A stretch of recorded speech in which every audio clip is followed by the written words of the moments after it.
The Three Musketeers by Alexandre Dumas. Chapter 23. The Rendezvous. D'Artagnan ran home immediately, and although it was 3 o'clock in the morning and he had had some of the worst quarters of Paris to traverse, he met with no misadventure. Everyone knows that drunkards and lovers have a protecting deity. He found the door of his passage open, sprang up the stairs, and knocked softly in a manner agreed upon between him and his lackey. Planchet, whom he had sent home 2 hours before from the Hôtel de Ville, telling him to sit up for him, opened the door for him. The reader may ask, how came Planchet here, when he was left stiff as a rush in London? In the intervening time Buckingham perhaps sent him to Paris, as he did the horses. "Has anyone brought a letter for me?" asked D'Artagnan eagerly. "No one has brought a letter, monsieur," replied Planchet, "but one has come of itself." "What do you mean, blockhead?" "I mean to say that when I came in, although I had the key of your apartment in my pocket, and that the key had never quit me, I found a letter on the green table cover in your bedroom." "And where is that letter?" "I left it where I found it, monsieur. It is not natural for letters to enter people's houses in this manner. If the window had been open or even ajar, I should think nothing of it. But no, all was hermetically sealed. Beware, monsieur. There is certainly some magic underneath." Meanwhile, the young man had darted into his chamber and opened the letter. It was from Mademoiselle Bonacieux, and was expressed in these terms: "There are many thanks to be offered to you and to be transmitted to you. Be this evening about 10 o'clock at St. Cloud, in front of the pavilion which stands at the corner of the house of Monsieur d'Estrées, C.B." While reading this letter, D'Artagnan felt his heart dilated and compressed by that delicious spasm which tortures and caresses the hearts of lovers. It was the first billet he had received. It was the first rendezvous that had been granted him. His heart, swelled by the intoxication of joy, felt ready to dissolve away at the very gate of that terrestrial paradise called love. "Well, monsieur," said Planchet, who had observed his master grow red and pale successively, "did I not guess truly? Is it not some bad affair?" "You are mistaken, Planchet," replied D'Artagnan, "and as a proof, there is a crown to drink my health." "I am much obliged to monsieur for the crown he had given me, and I promise him to follow his instructions exactly. But it is not the less true that letters which come in this way and to shut up houses fall from heaven, my friend, fall from heaven." "Then monsieur is satisfied?" asked Planchet. "My dear Planchet, I am the happiest of men." "And I may profit by monsieur's happiness and go to bed?" "Yes, go." "May the blessings of heaven fall upon monsieur. But it is not the less true that the letter—" And Planchet retired, shaking his head with an air of doubt, which the liberality of D'Artagnan had not entirely effaced. Left alone, D'Artagnan read and reread his billet. Then he kissed and rekissed 20 times the lines traced by the hand of his beautiful mistress. At length he went to bed, fell asleep, and had golden dreams. At 7 o'clock in the morning he arose and called Planchet, who at the second summons opened the door, his countenance not yet freed from the anxiety of the preceding night. "Planchet," said D'Artagnan, "I am going out for all day, perhaps. You are therefore your own master till 7 o'clock in the evening. But at 7 o'clock you must hold yourself in readiness with 2 horses." "There," said Planchet, "we are going again, it appears, to have our hides pierced in all sorts of ways. You will take your musketoon and your pistols." "There now, didn't I say so?" cried Planchet. "I was sure of it, the cursed letter!" "Don't be afraid, you idiot. There is nothing in hand but a party of pleasure." "Ah, like the charming journey the other day, when it rained bullets and produced a crop of steel traps?" "Well, if you are really afraid, Monsieur Planchet," resumed D'Artagnan, "I will go without you. I prefer traveling alone to having a companion who entertains the least fear."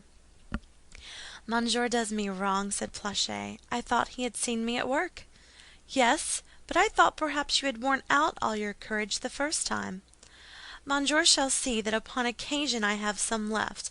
Only I beg monsieur not to be too prodigal of it if he wishes it to last long." "Do you believe you still have a certain amount of it to expend this evening?" "I hope so, monsieur." "Well, then, I count on you." "At the appointed hour I shall be ready. Only I believed that monsieur had but one horse in the guard stables." "Perhaps there is but one at this moment, but by this evening there will be four." "It appears that our journey was a remounting journey, then?" "Exactly so," said D'Artagnan, and nodding to Planchet, he went out. Monsieur Bonacieux was at his door. D'Artagnan's intention was to go out without speaking to the worthy mercer, but the latter made so polite and friendly a salutation that his tenant felt obliged, not only to stop, but to enter into conversation with him. Besides, how is it possible to avoid a little condescension toward a husband whose pretty wife has appointed a meeting with you that same evening at St. Cloud, opposite D'Estrées's pavilion? D'Artagnan approached him with the most amiable air he could assume. The conversation naturally fell upon the incarceration of the poor man. Monsieur Bonacieux, who was ignorant that D'Artagnan had overheard his conversation with a stranger of men, related to his young tenant the persecutions of that monster, Monsieur de Laffemas, whom he never ceased to designate during his account by the title of the cardinal's executioner, and expatiated at great length upon the Bastille, the bolts, the wickets, the dungeons, the gratings, the instruments of torture. D'Artagnan listened to him with exemplary complaisance, and when he had finished, said, "And Madame Bonacieux, do you know who carried her off? For I do not forget that I owe to that unpleasant circumstance the good fortune of having made your acquaintance." "Ah," said Bonacieux, "they took good care not to tell me that, and my wife, on her part, has sworn to me by all that's sacred that she does not know. But you," continued Monsieur Bonacieux, in a tone of perfect good fellowship, "what has become of you all these days? I have not seen you nor your friends, and I don't think you could gather all that dust that I saw Planchet brush off your boots yesterday from the pavement of Paris. You are right, my Monsieur Bonacieux. My friends and I have been on a little journey." "Far from here?" "Oh, Lord, no! About 40 leagues only. We went to take Monsieur Athos to the waters of Forges, where my friends still remain." "And you have returned, have you not?" replied Monsieur Bonacieux, giving to his countenance a most sly air. "A handsome young fellow like you does not obtain long leaves of absence from his mistress, and we were impatiently waited for at Paris, were we not?" "My faith," said the young man, laughing, "I confess it, and so much more the readily, my dear Bonacieux, as I see there is no concealing anything from you. Yes, I was expected, and very impatiently, I acknowledge." A slight shade passed over the brow of Bonacieux, but so slight that D'Artagnan did not perceive it. "And we are going to be recompensed for our diligence?" continued the mercer, with a trifling alteration in his voice, so trifling indeed that D'Artagnan did not perceive it any more than he had the momentary shade which, an instant before, had darkened the countenance of the worthy man. "Ah, may you be a true prophet!" said D'Artagnan, laughing. "No, what I say," replied Bonacieux, "is only that I may know whether I am delaying you." "Why that question, my dear host?" asked D'Artagnan. "Do you intend to sit up for me?" "No, but since my arrest and the robbery that was committed in my house, I am alarmed every time I hear a door open, particularly in the night." "What the deuce can you expect? I am no swordsman." "Well, don't be alarmed if I return at 1, 2, or 3 o'clock in the morning. Indeed, do not be alarmed if I do not come home at all."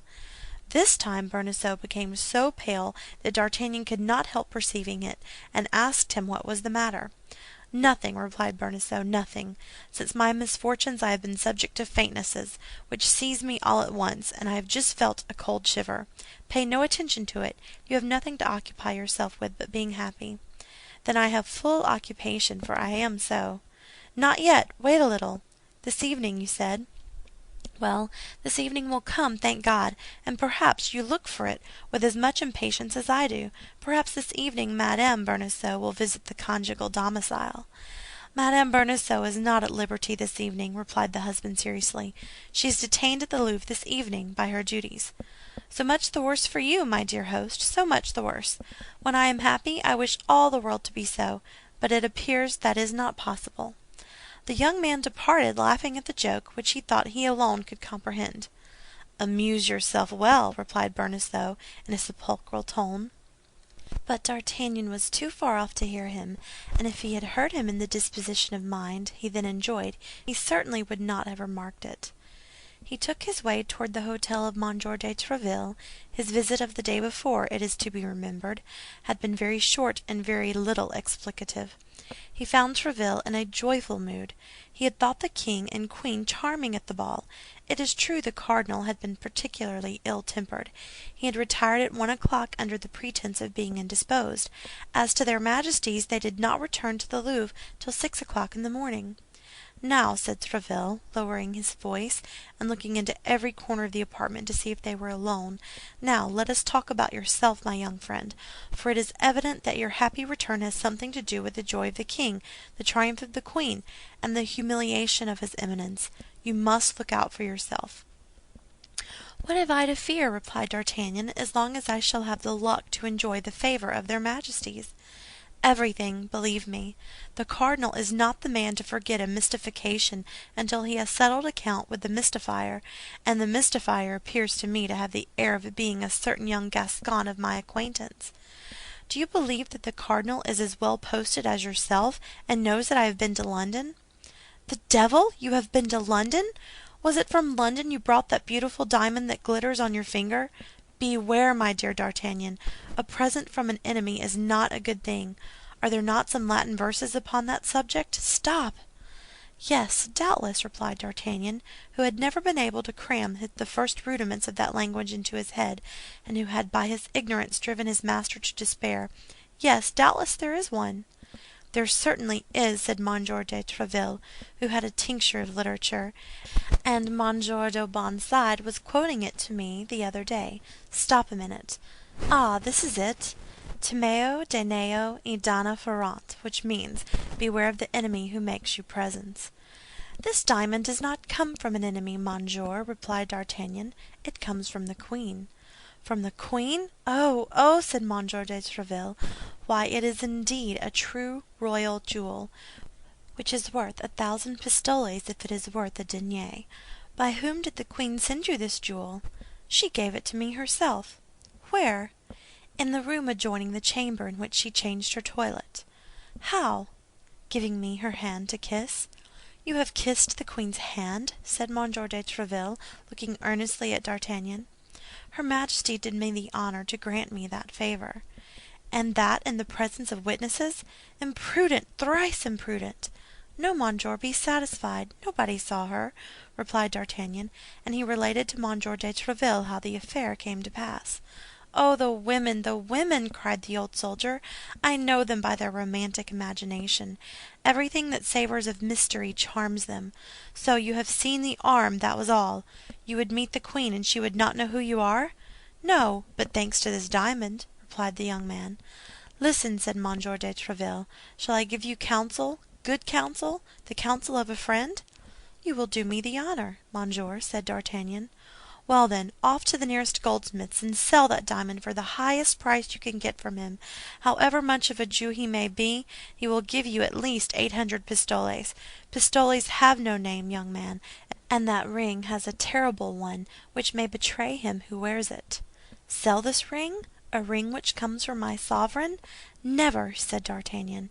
"Then at least turn the gem inside, you silly fellow, for everybody must be aware that a cadet from Gascony does not find such stones in his mother's jewel case." "You think, then, I have something to dread?" asked D'Artagnan. "I mean to say, young man, that he who sleeps over a mine the match of which is already lighted, you consider himself in safety in comparison with you." "The devil!" said D'Artagnan, whom the positive tone of Monsieur de Tréville began to disquiet. "The devil! What must I do?" "Above all things, be always on your guard. The cardinal has a tenacious memory and a long arm, you may depend upon it. He will repay you by some ill turn." "But of what sort?" "Eh, how can I tell? Has he not all the tricks of a demon at his command? The least that can be expected is that you will be arrested." "What? Will they dare to arrest a man in his Majesty's service?" Pardieu! They did not scruple much in the case of Athos. At all events, young man, rely upon one who has been 30 years at court. Do not lull yourself in security, or you will be lost, but on the contrary, and it is I who say it, see enemies in all directions. If anyone seeks a quarrel with you, shun it, were it with a child of 10 years old. If you are attacked by day or by night, fight, but retreat without shame. If you cross a bridge, feel every plank of it with your foot, lest one should give way beneath you. If you pass before a house which is being built, look up, for fear a stone should fall upon your head. If you stay out late, be always followed by your lackey, and let your lackey be armed. If, by the by, you can be sure of your lackey.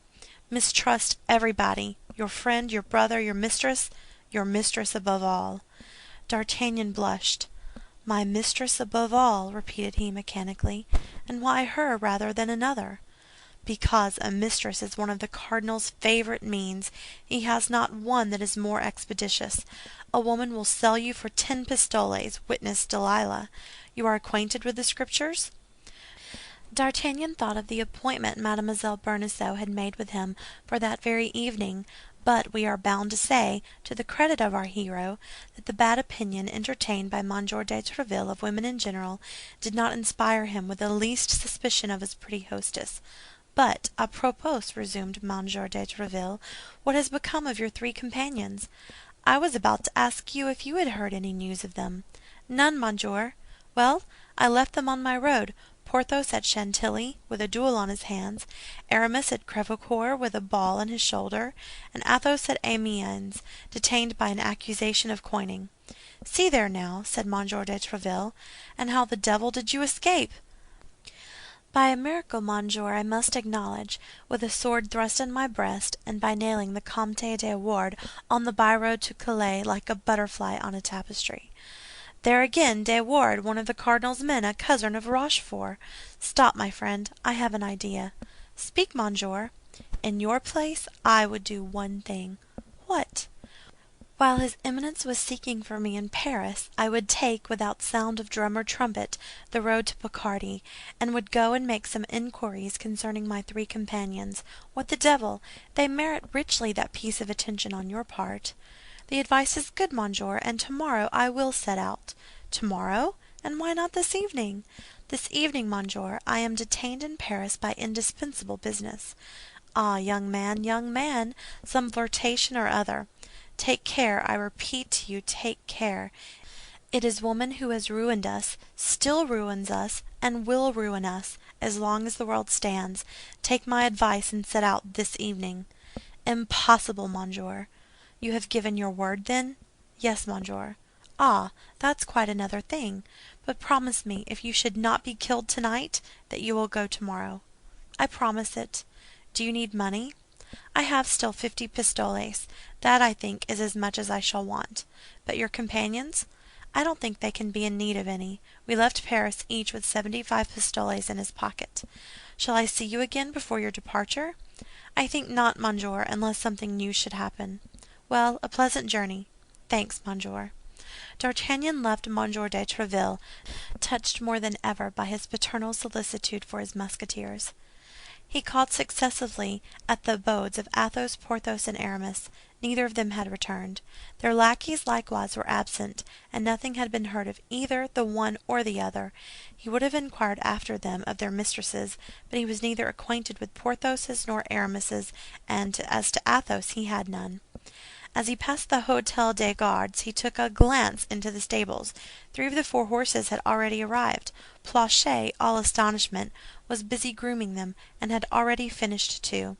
"Ah, monsieur," said Planchet, on perceiving D'Artagnan, "how glad I am to see you." "Why so, Planchet?" asked the young man. "Do you place confidence in our landlord, Monsieur Bonacieux?" "I? Not the least in the world." "Oh, you do quite right, monsieur." "But why this question?" "Because, while you were talking with him, I watched you without listening to you, and monsieur, his countenance changed color 2 or 3 times. Bah!" Preoccupied as Monsieur was with the letter he had received, he did not observe that; but I, whom the strange fashion in which that letter came into the house had placed on my guard, I did not lose a movement of his features. "And you found it?" "Traitorous, monsieur." "Indeed?" "Still more. As soon as Monsieur had left and disappeared round the corner of the street, Monsieur Bonacieux took his hat, shut his door, and set off at a quick pace in an opposite direction." "It seems you are right, Planchet. All this appears to be a little mysterious; and be assured that we will not pay him our rent until the matter shall be categorically explained to us. Monsieur jests, but Monsieur will see. What would you have, Planchet? What must come is written." "Monsieur does not then renounce his excursion for this evening?" "Quite the contrary, Planchet. The more ill will I have toward Monsieur Bonacieux, the more punctual I shall be in keeping the appointment made by that letter which makes you so uneasy." "Then that is Monsieur's determination?" "Undeniably, my friend. At 9 o'clock, then, be ready here at the hôtel. I will come and take you." Planchet, seeing there was no longer any hope of making his master renounce his project, heaved a profound sigh and set to work to groom the third horse. As to D'Artagnan, being at bottom a prudent youth, instead of returning home, went and dined with the Gascon priest, who, at the time of the distress of the four friends, had given them a breakfast of chocolate. Chapter 23